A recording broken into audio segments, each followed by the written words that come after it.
अस्सलामु अलैकुम व रहमतुल्लाहि व बरकातुहू। अल्हम्दुलिल्लाहि वहदह वस्सलातु वस्सलामु अला मन ला नबिय्य बअदहू व बअद। शिर्क असगर क्या है और शिर्क असगर किस तरह इंसान के आमाल को तबाह व बर्बाद कर देता है और शिर्क असगर में कौन कौन सी चीज़ें शामिल है और किन आमाल के ज़रिए इंसान शिर्क असगर में मुब्तला होता है और अपने आमाल को गारत व अकारत कर बैठता है। सबसे पहले हम आपको ये बता दें कि शिर्क असगर से मुराद शरीयत के ज़रिए मना की गई हर वो चीज़ है जो शिर्क अकबर का वसीला बने और जिसे किताब व सुन्नत में शिर्क कहा गया है।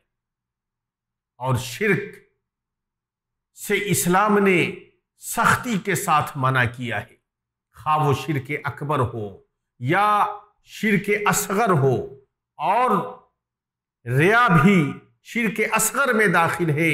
अल्लाह के रसूल सल्लल्लाहु अलैहि वसल्लम की हदीस है जिसे इमाम अहमद ने अपनी मुस्नद में रिवायत किया है और अल्लामा अलबानी रहमहुल्लाह ने जिस हदीस को हदीस सही करार दिया है उसमें है कि अल्लाह के रसूल सल्लल्लाहु अलैहि वसल्लम ने सहाबे किराम को मुखातब करते हुए कहा कि सबसे ज्यादा मैं जिस चीज से तुम लोगों के सिलसिले में डरता हूं वो शिर्क असगर है।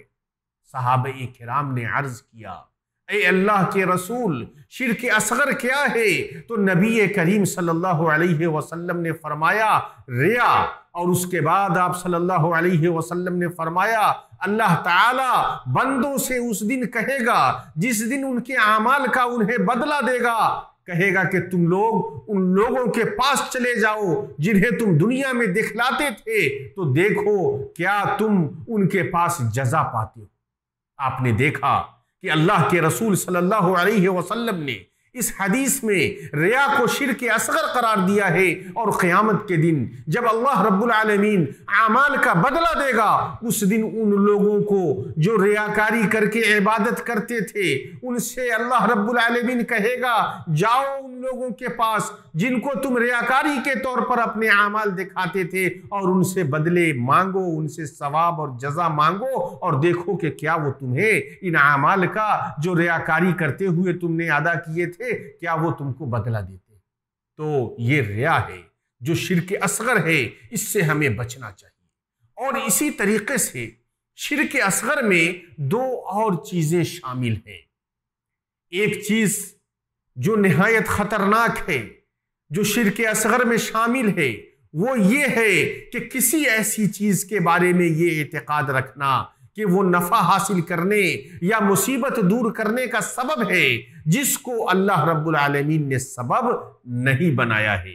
अल्लाह के रसूल सल्लल्लाहु अलैहि वसल्लम ने रुका, तमाइम और तेवला के बारे में फरमाया इन्न रुका व तमाइम व तेवला शिरकुन, के रुका यानी झाड़ फूंक, तमाइम यानी तावीज गंडा और तेवाला यानी जादुई अमल। अल्लाह के रसूल सल्लल्लाहु अलैहि वसल्लम ने फरमाया कि ये तीनों के तीनों शिर्क है। रुका से मुराद ऐसा झाड़ फूंक है जिसका माना न समझा जाए, और तमाइम हर वो चीज है जो नजरे बद से दूर रखने के लिए इंसान या हैवान या असासों पर लटकाया जाए, और तेवाला से मुराद सेहर की वो किस्म है जिसके बारे में उसका इर्तिकाब करने वाला गुमान करता है कि वो बीवी को शौहर का महबूब और शौहर को बीवी का महबूब बनाता है। तो जो इस तरीके से रुका, तेवाला और तमाइम का इस्तेमाल करेगा गोया कि वो शिर्क में मुब्तला होगा और शिर्क का इर्तिकाब करेगा, और इससे हमें बचना चाहिए। और शिर्क असगर की दूसरी किस्म शिर्क फिल अल्फाज है, यानी गैरुल्लाह की कसम खाना, या ये कहना कि जो अल्लाह चाहे और तू चाहे, या ये कहना कि अगर अल्लाह और फला नहीं होता, इस तरह की के कलिमात अदा करना शिर्क में दाखिल करने वाले हैं, और इसलिए इस तरह के कलिमात से हमें बचना चाहिए। अल्लाह के नबी सल्लल्लाहु अलैहि वसल्लम ने फरमाया, मन हलफ बिगैरिल्लाहि फ़क़द कफ़रा व अशरक, कि जिसने गैरुल्लाह की कसम खाई गोया उसने कुफ्र किया या शिर्क किया। खुलासा ए कलाम ये है कि हमें शिर्क अकबर से भी बचना है और शिर्क असगर से भी बचना है, और शिर्क असगर में रियाकारी भी है तो हमें रियाकारी से भी बचना है, और शिर्क असगर में उन तमाम चीज़ों का इस्तेमाल करना है और उन्हें सबब समझना है जिन्हें अल्लाह रब्बुल आलमीन ने सबब नहीं समझा है, किसी फायदे को हासिल करने या किसी मुसीबत को दूर करने के लिए, जैसे रुका, तेवला और तमाइम के बारे में बयान किया गया। और इसी तरीके से गैरुल्लाह की कसम खाना भी शिर्क असगर में दाखिल है। तो हमें इन तमाम चीज़ों से मुकम्मल तौर पर एहतियात और परहेज़ करना चाहिए, मुकम्मल तौर पर बचना चाहिए, और शिर्क असगर की तमाम किस्मों से मुकम्मल तौर पर बचना और परहेज़ करना चाहिए। अल्लाह रब्बुल आलमीन हमें इसकी भरपूर तौफीक अता फरमाए। वस्सलामु अलैकुम व रहमतुल्लाहि व बरकातहू।